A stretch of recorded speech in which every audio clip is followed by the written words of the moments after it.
प्रत्यक्ष बसून कोणता रूट टाकायचा काय मी सांगतो तुम्हाला. तेव्हा करणार होईलच वाटतंय पण, कारण लोक काय दम खायनात. एखाद्या मध्ये वेळ आहे तर होईल. आणि मलाही समाजात जाऊन जनजागृती करणं, त्यांचा आशीर्वाद घेणं गरजेचं आहे. त्यामुळे मीही जातो. मुंबईमध्ये सभा का त्याच्या आधी सभा होते सगळीकडे? हे वीसच्या नंतर तर काही विषयच नाही ना. 20च्या नंतरचं शेवटचं आंदोलन, इतकं मोठं आंदोलन ते होणार आहे. उपमुख्यमंत्री अजित पवार म्हणाले की काहींनी मुंबईला जायची भूमिका घेतली, थांबायला तयार नाहीत, मात्र आम्ही आरक्षण देण्यासाठी पूर्ण प्रयत्न करतो.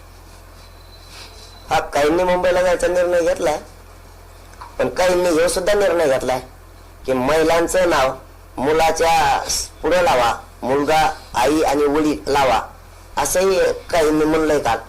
पण काहींना हे लक्षात आहे ना की आईची जात लावा म्हणतो तर काय दुखत आहे.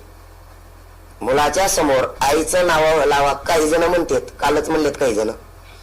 काही जणांना हे नाही दिसत की मग आईची जात बी लावली पाहिजे मुलाला आरक्षणाचा लाभ घेण्यासाठी. काहींचं तर वाटतं तर तोंड उघडत नाही.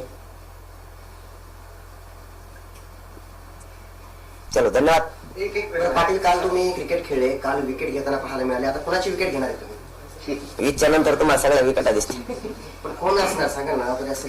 नाही, आता नाव कशाला. मराठा समाजाच्या लक्षात आलंय आमच्या विरोधात कोण कोण मोहीम राबवतय, मराठ्यांना आरक्षण मिळू नये म्हणून कोण कोण मोहीम राबवतय हे मराठ्यांना माहिती आहे. आणि जे जे माहित नाही ते नाव मी सांगणारच आहे मराठ्यांना. सॉरी, कोण कोण सहभागी होणार नाहीत, मराठ्यांच्या पोराच्या पाठीशी उभा राहणार नाहीत हेही माहिती आहे. कोणत्या आमदाराला कोण मराठ्यांच्या मोहिमेमध्ये सहभागी होऊ देत नाही हे बी मराठ्यांना माहिती आहे. कोण कोण जाणून बुजून प्रतिनिधी मराठ्यांच्या आरक्षणात आंदोलनात पोरांच्या पाठीशी उभा नाही राहिलं पाहिजे हे मोहीम राबवतात हे माहिती आहे आम्हाला. त्याच्यामुळे मराठ्यांनी मोहीम हातात घेतली. कोणालाच माहित नाही रस्ते बघायला आमच्या टीमा गेल्यात म्हणून. तशी आमची बी एक दुसरी मोहीम आहे की कोणचा आमदार काय करतो, कोणचा मंत्री कोणाच्या माध्यमातून आमच्या लोकांना जवळ करायला लावतो, कोण कोण नाराज हे बघायला लावतो, ते सगळं आमचं ते सुरू आहे शोधणं. आमदार मंत्र्यांना खरोखरचं मनापासून आमचं आव्हान सगळ्या पक्षात योग्य वेळ दादा. लेकर खूप अडचणीत आलेत मराठ्यांचे. मराठी तर करोडोना बाहेर पडणारच आहेत, त्यात दुमतच नाही, करोडोना पडणारच आहे. पण तुम्ही ही योग्य वेळे तुम्ही ताकदीने सहभागी होऊन सुद्धा आव्हान करा मुंबईकडे चला म्हणून. आम्ही ते केलंय आणि लोकांनी काम सुरू बी केले. आमच्या लोकांनी ट्रॅक्टरच्या ट्रॉलीला छत बांधायला सुरू केलं, काय काय तर बैलगाड्या घेऊन निघायला लागले, तयार करायला लागले. आमचं तर सुरू झालं. तुम्हाला इच्छानंतर वेगळंच दिसन रूप आहे. हे देशात असं आंदोलन नसत, हे मराठे देशात असं दाखवून देणार आहेत. असं आंदोलन देशात झालं नव्हतं. इतक्या जे वस्तू तुम्ही वस्तू आणू शकत नाही ते तर लांबच राहिले. तुम्ही अडविलं. मी गृहमंत्र्यांना विशेष करून फडणवीस साहेबांना सांगतो, ह्या भानगडीत पडून देऊ नका आणि पडू पण नका. अडवलं ट्रॅक्टर घेऊन जाऊ नको, गुन्हे दाखल होते आणि कुठे गाडी घेऊन जाऊ नको. वेगळं वळण सरकारनं देऊ नये ही आमची प्रामाणिक इच्छा आहे. तसं त्यांनी प्रेसच्या माध्यमातून किंवा प्रत्यक्ष सांगून जाहीर करावं की आंदोलक हे शांततेत येणार आहेत आरक्षण घेण्यासाठी, त्यांना त्रास देऊ नका हे तुम्ही स्पष्टपणानं सांगा. कारण लोकांनी तयारी सुरू केल्यात निघायच्या. मराठे निघणार, मराठे येणार, मुंबईकडे कूच करणार, प्रचंड मोठी मराठ्यांचे धडक बी असणार. पण हे शांततेचं आंदोलन असं असणार की कोणत्याच बाजूला बसायला तर जागा नसणारच आहे. परत आरक्षण घेतल्याशिवाय ते बी ओबीसीतूनच मराठा मागे सरकत नाही.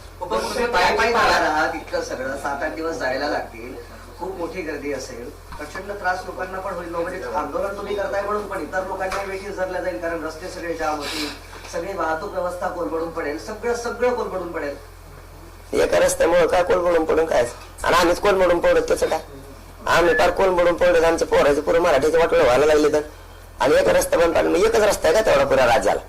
आम्हाला जाऊ द्या ना, जायला तर मग जावंच लागेल ना. का वावर जावं मधून नदीन जावं का पाण्यातून कुठून तरी आता मग कुठं जावंच लागेल ना. बरं आम्हाला मग आमच्यामुळे कॉल मारणार आहे तर मग ते नाही येत मंत्री 100-200 गाड्या घेऊन तेव्हा नाही का थांबत असे 2-2, 5-5 घंटे वाजवला यांचं जो तर तापत तेव्हा नाही का कोण म्हणत यांचं काही. आमच्या टायमालाच कोण म्हणत हो यांचं काय कोण म्हणत तर कायच म्हणा. उभं काय सांगायचं नाही, गप्पा ठोकू नका. आम्ही येणार आहे. एक रस्ता हजारांना रस्ते येतं, एक रस्ता आम्हाला आम्ही आमचं गपचिप चालतो. वर्दळ होणार नाही ती खबरदारी आम्ही घेतली. म्हणजे जरी मुंगीसरा जागा नसली तर आम्ही त्याच्या टीमा पाडल्या, त्याचे गट्ट पाडलेत की एकाच्या मध्ये कमीत कमी 100 मीटरचं अंतर ठेवायचे. म्हणजे एका टीमच्या मध्ये अशा टीम. तुम्ही फक्त बघा आमचं नियोजन कसं. त्याच साहेबांनी असंही म्हटलेलं आहे की जरांगे तुमची 12 इंचाची छाती आहे, थोडं काळजी घ्या. आता नाव सांगतो भुजबळ महाराज. ती कामातून गेलेला माणूस जाऊन द्या राव.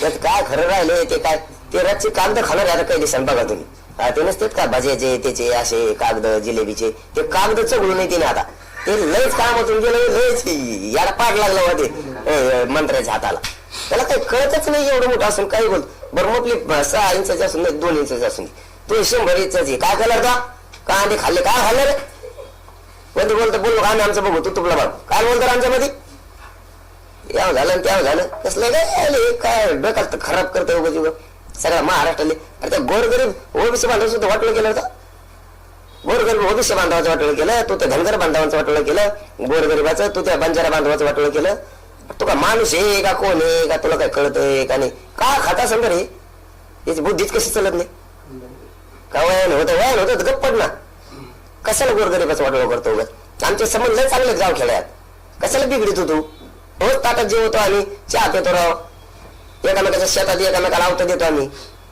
आता पाणी नळा द्यायचं सुद्धा काही लोक एकमेकाला बंद करायला लागले तुला काही कळतंय का नाही तुला राजकीय स्वार्थासाठी कोकडे बरोबर तू आपलं एक चॅलेंज दिलं तर कमी शू करी ना कर्म नारकोट चाल एक तर मी जिवंत समाधी घेतो जर आपल्याला दारू जरी शिवली असली तरी जन्माल्यापासून आत्तापर्यंत पण जर नाही काही निघालं तुला जीवन समाधी व्हावं लागेल शुकार चालेल चल बोलत कोणकडे बराडवाडी उपमुख्यमंत्री अजित पवार तुमचं नाव घेण्याचं टाळतात मात्र तुमच्याबद्दल नकारात्मक नेहमी बोलतात असं का नेमकं काय होतं आणि आम्ही कुठे बोल म्हणलं